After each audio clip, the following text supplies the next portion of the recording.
sung mi là sao áo thong ở hùng thang y chu ca chu lom nak mi thi a luang kam hu ka thin lung lom in a khat cây mi xuân rong cây rong chu là tar sắc về cả du mi thiang mi lên nak sayon kopi no ma kan leng lai atlan chia mi phadot ha he suy tình trăng tum in kan thang thật lại van bồi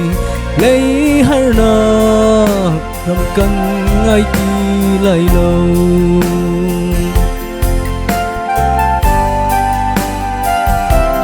lấy tắc xa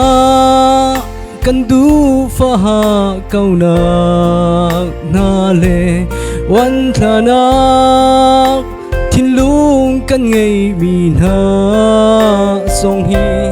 lung ra thei in tem tu porit nan si ka kal tak lai lei khi phak dingam mi thiang mi lên nak sayon kopi no ma kan leng lai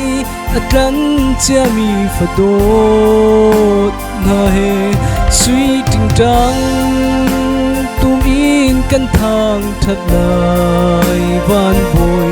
lấy har na kram kan ngai ti lai lâu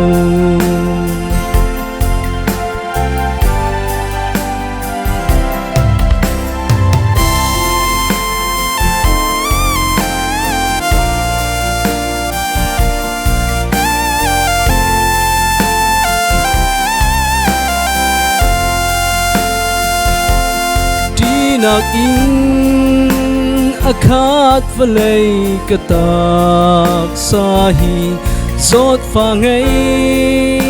che ton lai thing phang dai lo ti nak ni chung khar do mi athen ton ha ka kal tak lai lei har nak ram hi mi thiang mi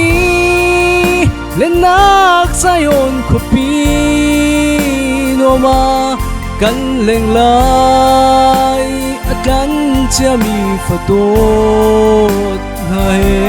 suy tình trăng tum in kan thang thật lại van bồi lấy har na ram kan ngai ti lai lâu lấy har na ram kan ngai ti lai lâu